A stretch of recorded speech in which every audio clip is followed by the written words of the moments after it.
Hello, everybody. This is Tina Hamilton, and I have a very special guest with us today, Paige DeAngelo with Aer Cosmetics. Welcome, Paige. Thank you. Thank you for having me. I'm excited to be here. Oh, I'm so happy to have you.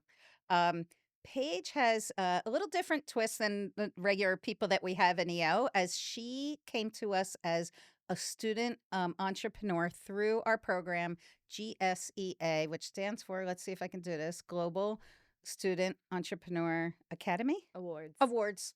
Close enough. I like Academy. Maybe I should switch it. Anyway, and Paige was in this program and made it so it starts in chapter level. hmm So these are students that have still in school Yep. and started a business, a real business. And anyway, and they compete for this award. The competition is based on, I won't go through all the details, but it's based on really the overall what, like the benefit of the It's more product or about the service. entrepreneur behind the business. So it's 70% the Mhm. entrepreneur and like, who are you? Why are you doing this? And then 30%, is this an actual, business that's viable? Oh, I didn't know that. Yeah. Okay. I love that.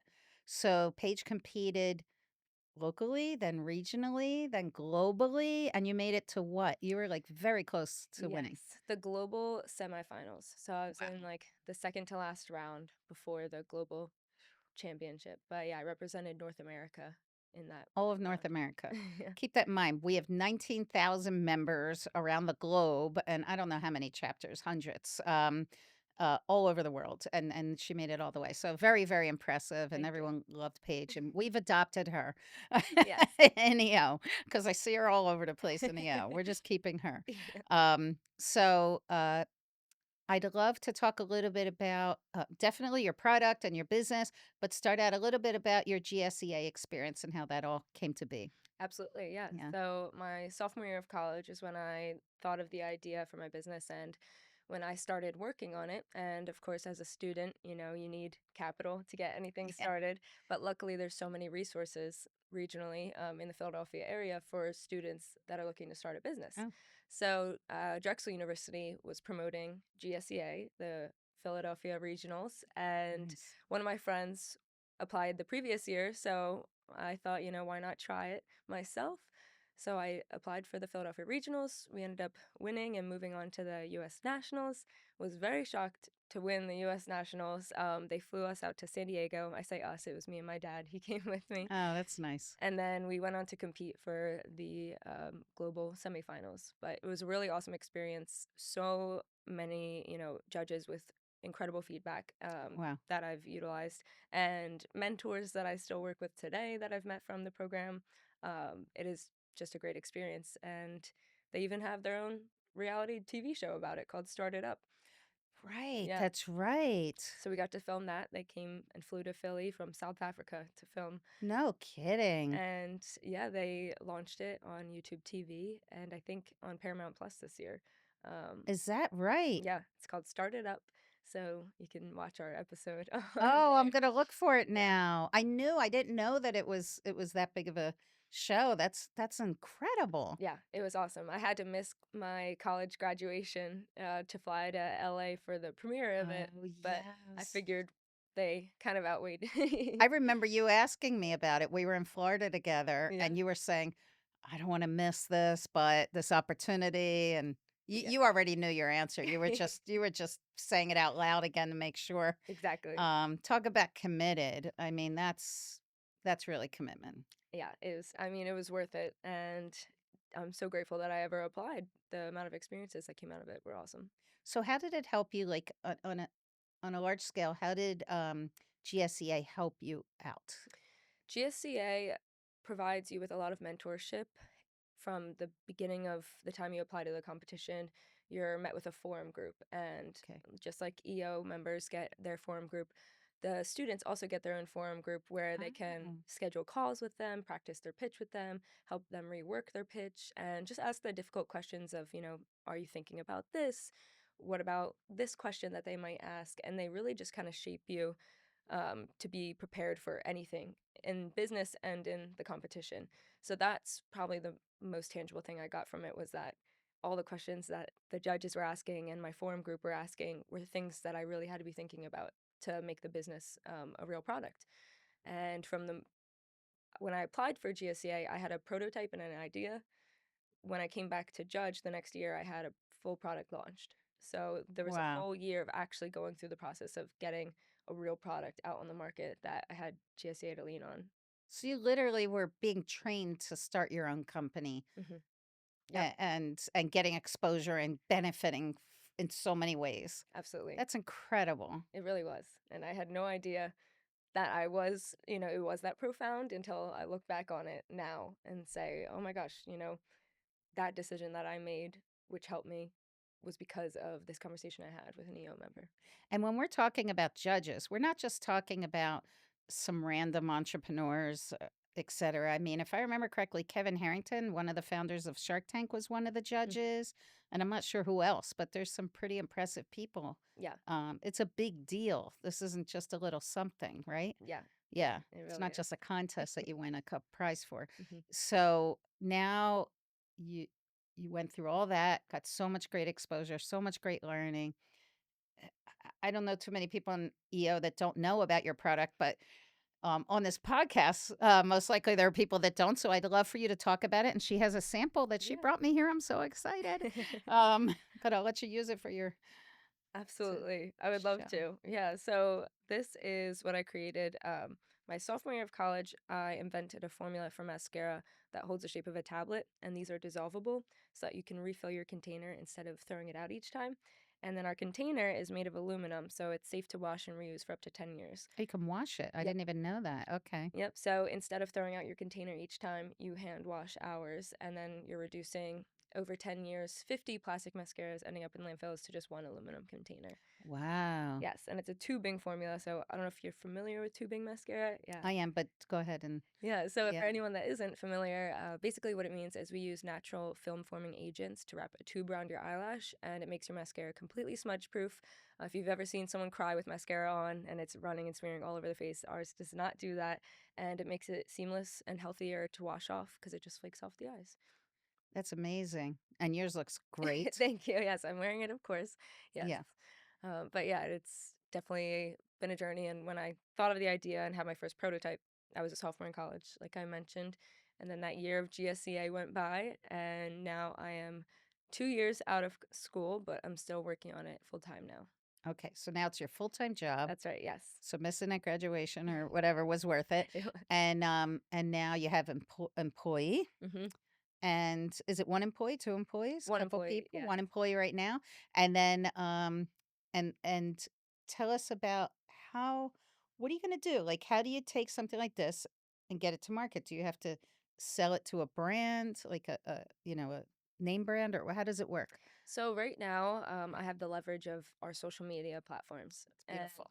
I've been building those since the pandemic, completely unrelated to makeup. I was a dancer my whole life. I still am a dancer for Right. the Philadelphia Flyers NHL team, and because of dance, I was sharing all these videos of me dancing online that helped me accumulate a platform of 300,000 followers, and I was able to convert that. So we are selling right now a TikTok shop, and that's been Ah. our biggest yes form of D2C. And then I also just sell on my website, which is powered by Shopify. And is that your plan to continue that way and stay independent? Definitely continue for now, but Yeah. I would like to go into retail eventually to places like Sephora or Ulta. Oh, true. Just where people go to shop for makeup is where I want to be seen. Yeah. And any like refilleries, these are new popular businesses that are coming up where you go in and it's all refillable products. So you can go in and get your refills for soap, for toothpaste, for shampoo, conditioner, and so I'm hoping to get makeup into those I've eventually. seen those with body lotions and Hmm. things. Yeah. Okay, that makes sense. So you could go in and be sold by these types of businesses. Yeah, that's definitely a goal along the line, but we have to tweak a few things to become retail ready. So that's what we're working on. And I imagine somebody starting anything with a product, especially makeup, something where commonly it's sold under one brand, that's sticking with your own brand would be a much more difficult road to climb, however, mountain to climb, I guess, but also at the same time worth it because then you stay in total control, right? Yeah. Is that what where you're headed? I know I didn't ask you that, but I'm I'm making assumptions, but, it doesn't sound like you're trying to sell to Lancome or some other brand. Yeah, for right now, I want to build it out to where I know it could be, which is an entire line of waste-free cosmetics. Ah, So we are patent pending right now for this tablet process, and I would like to replicate that in all different kinds of beauty products. great. If a deal came on down the line after, I felt proud of and happy with the products that we're putting out there, Sure. and I know that they're making the impact that I want them to make, then I would consider it. But for right now, it's definitely just about building out this brand and making sure that we're staying true to like the ground up foundation that we're trying to work on. And is the ground up foundation that you're trying to work on about, being green, or what is your message? Absolutely. So I found the issue was I didn't want to sacrifice quality for sustainability anymore. So Right, many times in, sustainable products, people don't use them because they don't work as well. right. So that was my issue. Wanted to create a really, really amazing mascara that works for everybody, regardless of whether or not you're shopping for sustainability, and have people come back to us for the formula.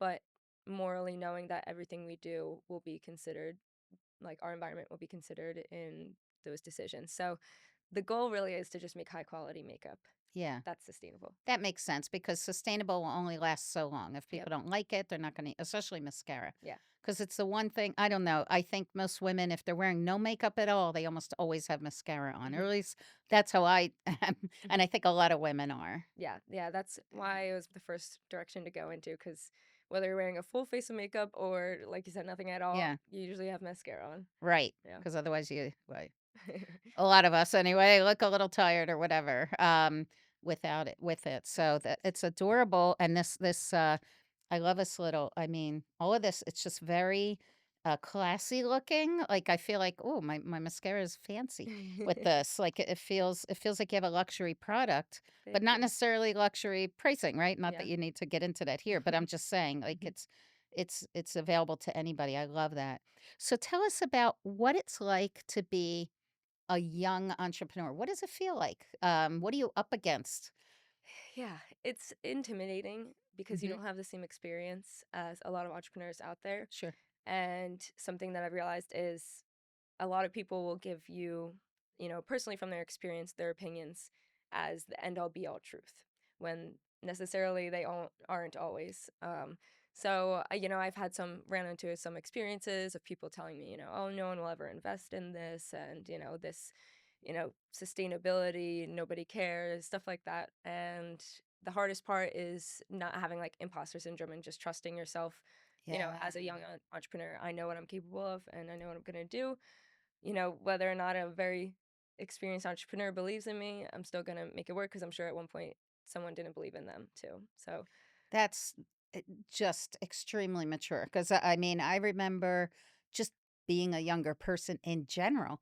That it's common to follow, right? To follow to learn from others, because that's what you are doing. You're learning from others and growing, but you somehow have this level of confidence. Where do you think that came from? probably dance growing up. Dance is a very tough sport to train in, and something my teachers always said to me that stuck with me was I could tell you 1,000 times to point your toes, but until you physically make the movement of your muscles to point your feet, no one can do it for you. And that clicked in my head as I Oh, can control my reality. No one can do it for me. People can tell me what to do, but it's up to me to actually do it and make, things happen. So I think that gave me the confidence in business as well.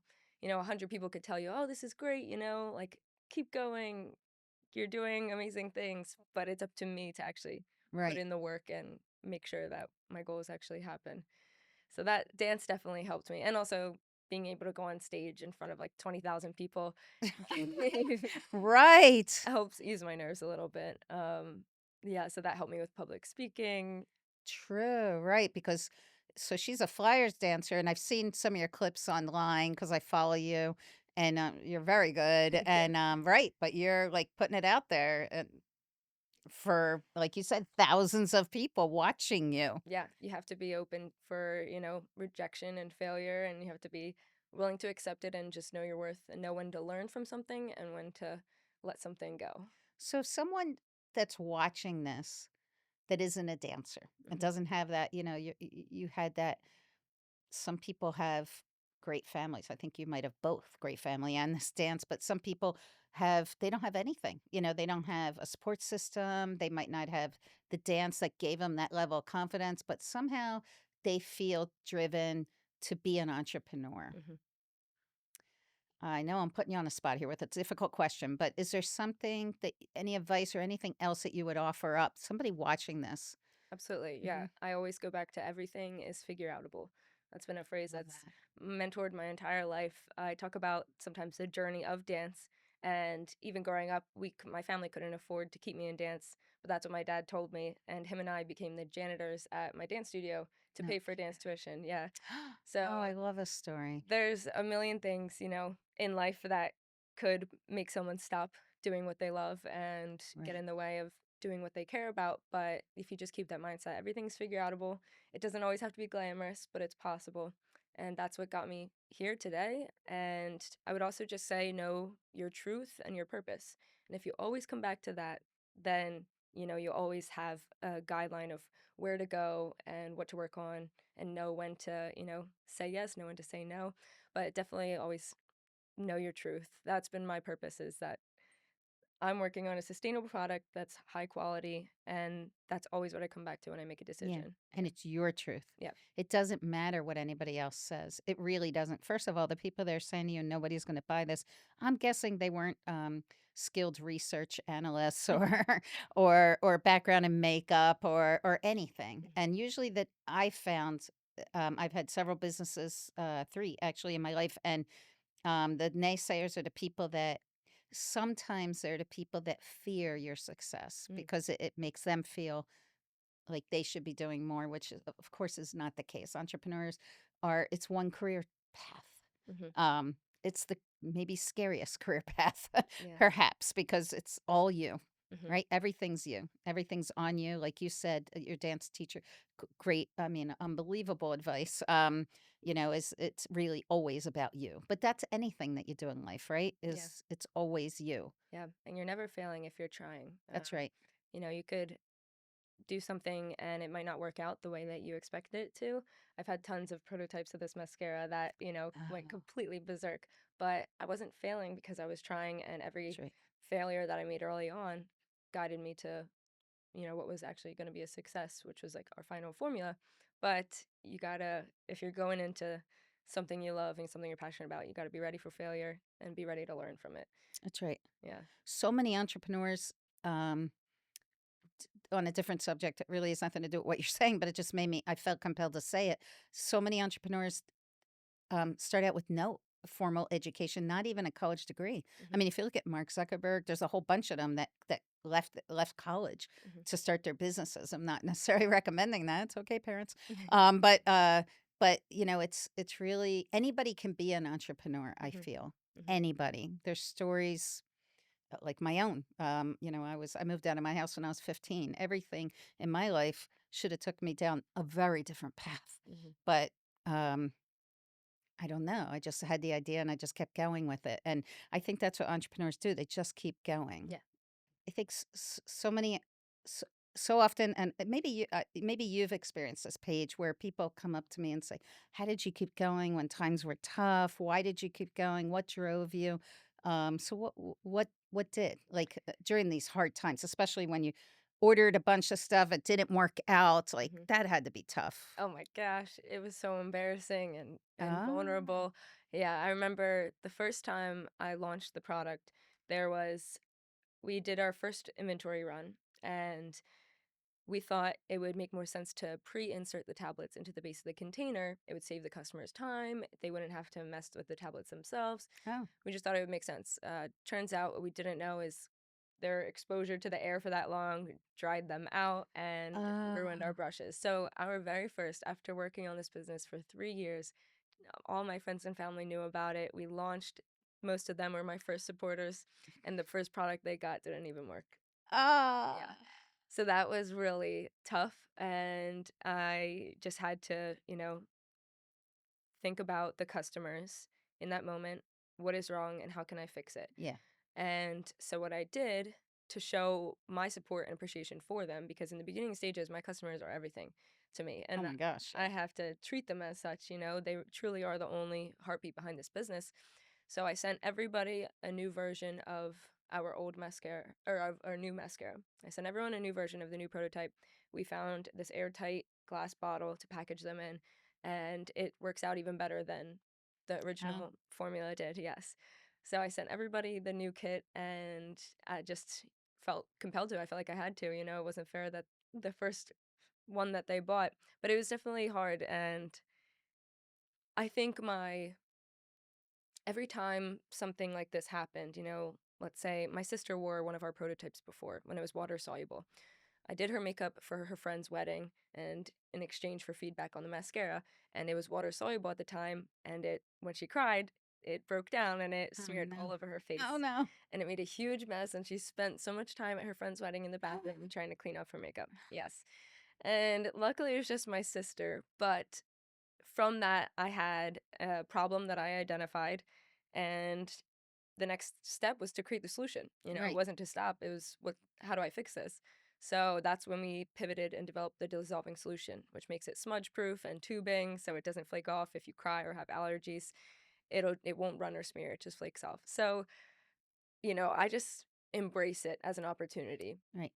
each time. When that happened, of course, in the first few moments, I was just totally embarrassed and Sure. felt bad for my sister. Yeah. But then I said, there's an opportunity here because I have a problem. How do I fix it? And that's kind of what kept me I going. love that. Thank Go have your little cry or whatever you gotta do. Yeah. Punch a wall, Hmm. whatever your form of, letting loose is, Yeah. and then get back to it because it's like, entrepreneurship is like, I don't know, you know, driving a car, you might be on a road that you're unsure of or whatever, but your options are gonna be what? Sit there Yes. or keep going, Yeah. and I think that's the way it is. It's not like an option. Hmm. And it's not like, so, you know, well, I got to keep going till I get it right. It's not even about that. It's just, you're just going to keep going. You're Yeah. not going to ever give up, Yeah. right? Yeah, absolutely. I saw things kind of day by day. Of course, I had a long-term goal of creating this entire line of cosmetics, but I had problems day by day that I was solving. Hmm. And throughout them, we progressed and time passed, and I realized, oh, wow, look how far we've come. Oh, But like you said, for me, it feels like a really foggy day. And every time there's a problem, I'm just waving my hand through the fog, I trying love to that. see What a great analogy. see what's in front of me. Yeah. Because the worst things that happen, and this is in life, in business, in anything you do, the worst things that happen always have the best lessons. Absolutely. Even if they are terrible tragedies, even if they are whatever, the best lessons that help you grow. So you either grow or you give into it, and Hmm. then what? Right. That's not the option. And I mean, Paige, I said this to you before, and I say it to you on camera.